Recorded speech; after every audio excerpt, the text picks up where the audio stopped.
From the Rogue Word Studio in Dallas, Texas, it's The Lit Show with Jeremy Fee. New episode each Tuesday. Authors welcome, comments encouraged. Hello everyone, welcome to The Lit Show. I'm your host, Jeremy Fee. As always, I've got something special for you today. It's the Canterbury Tales tag. I was tagged by the original creator, AJ Dunn Reads and Writes. They have an awesome YouTube channel. I highly recommend going there. AJ talks about a lot of books that I like, a lot of murder mystery, thriller novels, also a lot of literary fiction, a lot of good stuff. So a great channel to subscribe to and watch the videos of. And occasionally you'll get fun original tags like this one. Here are the prompts. These are all inspired by the Canterbury Tales. Number 1, the host is the character who relates the tales to the reader. He's large, loud, and merry. Recommend a mammoth book over 800 pages for people who want to do March of the Mammoths or something like that. I recommend The Count of Monte Cristo. It's by Alexander Dumas. It's a classic, a great revenge story. So when you read it, you have the benefit of being able to tell people you've read some classic literature, but it's also a fun read, which is why I highly recommend it. And if you've already read The Count of Monte Cristo, you could read it again, or I would recommend Lonesome Dove by Larry McMurtry, a great look at friendship with some adventure mixed in as well. There's love, romance in there. Highly recommend it. Number 2, The Knight stands for fighting, war, and bravery. Recommend a book with a courageous main character. I'm gonna go with The King Killer Chronicles, Book 1, Name of the Wind. The main character, however you pronounce his name, Quavoth.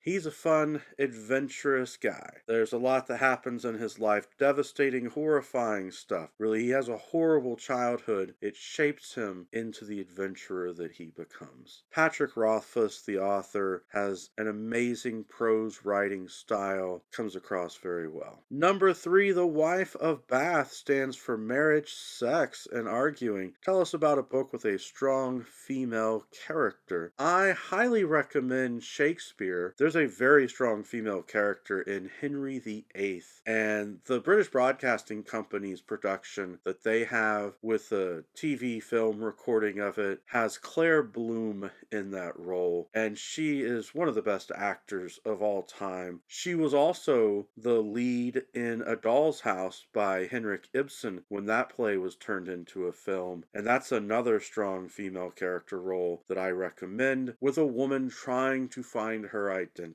and stand up for herself in a very difficult sexist world. Number 4, The Partner is all about ambiguity. Tell us about your favorite queer characters. There was a huge controversy over the film Alexander that was about Alexander the Great because they included in there his bisexual nature and his male lover that he was very loyal to. In fact, in a lot of ways in the film, they made it seem like his male lover meant more to him than his wife. And I remember a lot of people were very, very upset with the film because for a long time there have been a lot of people who have been in denial of gay characters and bisexual characters in history. I know that one really stood out to me. Number 5, The Miller is bold, blasphemous, and overturns conventions. Who is your favorite naughty character? There are so many fun rogues out there. I'm going to go with Maverick from the Maverick series, which had a lot of television episodes. Also, there was a film for Maverick, and there have been books, as well as non-fiction books talking about the behind-the-scenes stuff, the actors, the life of James Garner, who played Brett Maverick. But there were several Mavericks, actually. Something that was interesting about the film that was made with Mel Gibson playing Maverick was that, this is spoilers,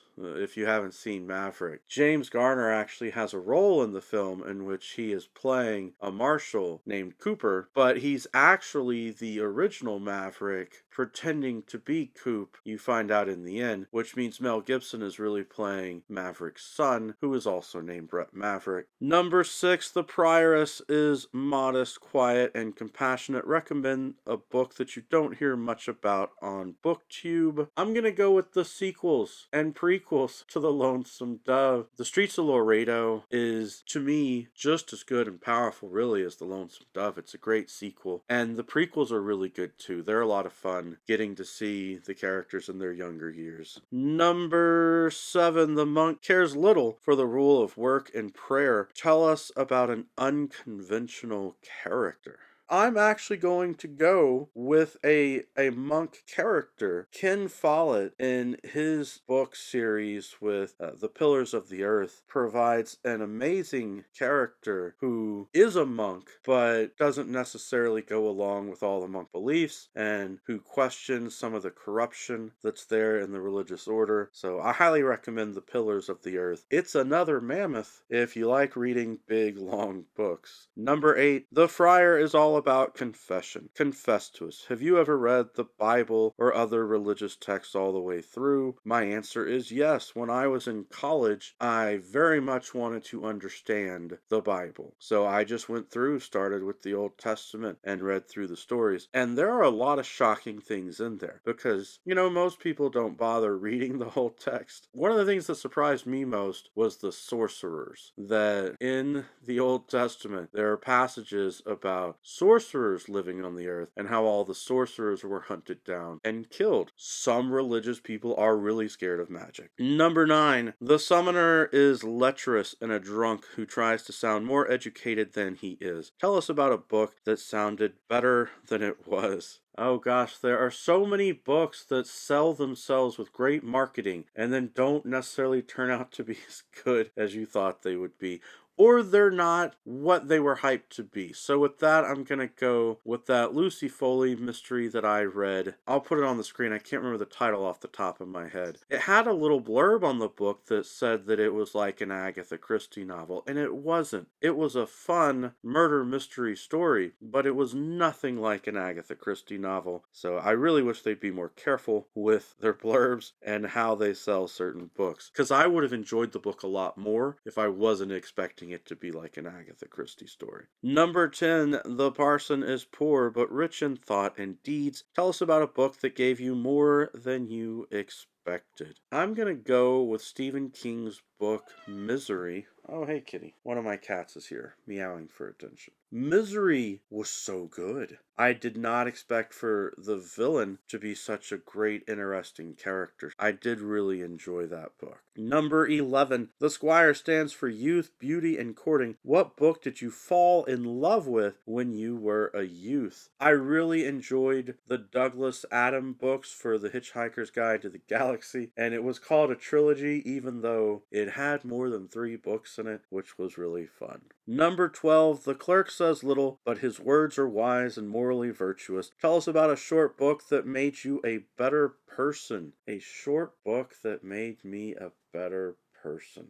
There was that book, The Giving Tree. I'm sure you remember it, maybe from your childhood, but I had a high school teacher who read The Giving Tree to us, and I think that there's a lot to learn, a lot to think about from that book. If you haven't read The Giving Tree, it's a short read, but I think you'll get a lot from it. Number 13, The Man of Law upholds justice and knows the laws by heart. What is a book you could not imagine rereading? The Dark Tower series by Stephen King. Even though I know a lot of people say it gets better upon a reread, there's just so much there. I don't think I'm going to go back and revisit it. Number 14, The Manciple provides the food. Recommend a series you think is good from the first book to the last. I really enjoyed the Red Rising trilogy, and I'm going to stop there calling it the trilogy. We're still waiting for book 6 to come out, which is the second trilogy in the series. The first trilogy to me was a wonderful read, beginning to end. I don't know as much about the second trilogy, though. I have not enjoyed it as much as the first trilogy. Red Rising series by Pierce Brown. If you haven't checked it out and you like science fiction with lots of space combat and that sort of thing, it's a great series.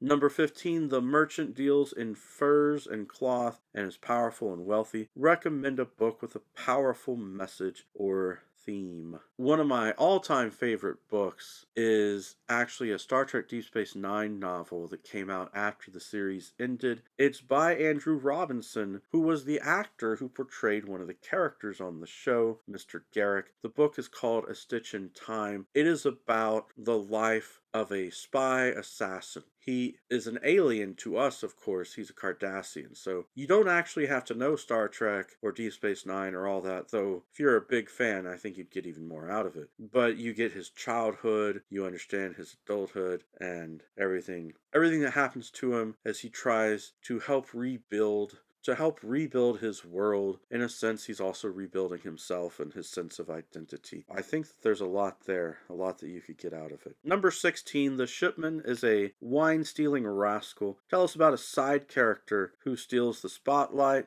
To me, one of the most famous side characters who stole the spotlight in all of fantasy is Drizzt Do'Urden. When R.A. Salvatore started writing books for the Forgotten Realms, his original trilogy, the Icewind Dale trilogy, had Drizzt as a sidekick character, this kind of silent ranger who was very good at combat. But fans liked him so much that they asked R.A. Salvatore to just focus on that character with future books. And luckily from that we got the Dark Elf trilogy and over 30 books so far in the series dealing with the character and the other people in the world. So that was a sidekick who really literally took over the series. Number 17, The Physician Knows What Ails You and Can Cure It. Tell us about a book you consider a comfort read. For me, there are a lot of sci-fi and fantasy books that are comfort reads. Something like a novel out of the D&D series, the Forgotten Realms books, that sort of stuff. I'll just read them for fun.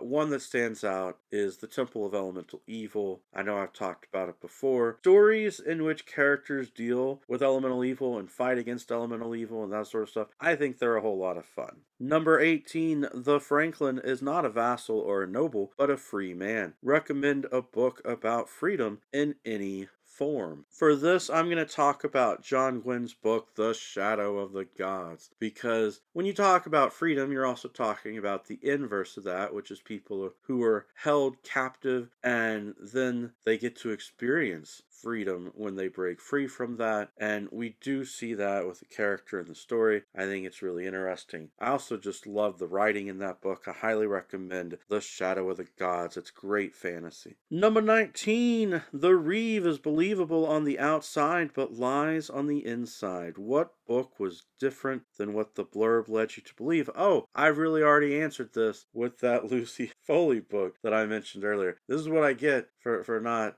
really preparing my answers ahead of time. So you're going to get The Guest List by Lucy Foley. That's the title, once again. Number 20, The Plowman is Good-Hearted and Faithful. What book do you read over and over again? Since I am a teacher, there are some stories that I experience over and over again as a teacher because I study them with my students time and time again. An easy answer for this for me is Hamlet by William Shakespeare. And I do still get new realizations even after years and years of looking at that play again and again. Number 21, The Guildsmen are 5 men who act as a unit and stand for brotherhood or sisterhood. Recommend a book with a strong ensemble cast of characters. I love a book with a good adventuring team. I'm going to go with a classic here with The Three Musketeers by Alexander Dumas. They do have the famous saying, all for one and one for all. I think that's probably going to be the best recommendation you can get for that one. Number 22, The Cook Makes the Food That Feeds You. Tell us about a book that feeds your soul. Oh, wow. I'm going to go with another classic here, The Adventures of Huckleberry Finn by Mark Twain. To me, that was a life changer back in the day when I read that in high school. I feel like it could be a real eye-opener for a lot of people. Number 23, The Yeoman Serves You. Tell us about a book that served its purpose, that did what you wanted it to do. It wasn't great, but it wasn't bad. A mediocre kind of book. Off the top of my head, I may upset some people, but I'm going to go with The Eye of the World by Robert Jordan, the beginning of the Wheel of Time. I have mixed feelings about that book. Number 24, The Second Nun talks about a saint's life in her tale. What book do you praise often? I find that on a regular basis, I am able to recommend the book Scythe by Neil Shusterman. I am constantly telling my students about it. Every student that I've had that's read it has really enjoyed the book, and it has encouraged them to read even more because they'll read the whole series, they'll find other books by Neil Shusterman or other books that are sci-fi that they like, and I think that that's wonderful. Number 25, The Nun's Priest is witty and doesn't take himself too seriously. Recommend a book that has a funny or witty main character. Oh my gosh. I know I mentioned it earlier, but one of the funniest characters in literature is Gus McCrae in Lonesome Dove. He's a hilarious guy. He does so much with subtlety, and he's very sassy. He's a fun character. If you haven't read Lonesome Dove, and you're looking for a fun, interesting character, Gus really stands out in all of literature. Number 26 for this is to tag some BookTube pilgrims. And for that, I am going to go ahead and tag some people because I think they've got something nice going on with their YouTube channels. And I recommend that you click on those links, go check them out if you're not already subscribed to their channels. David Wiley, Joanna,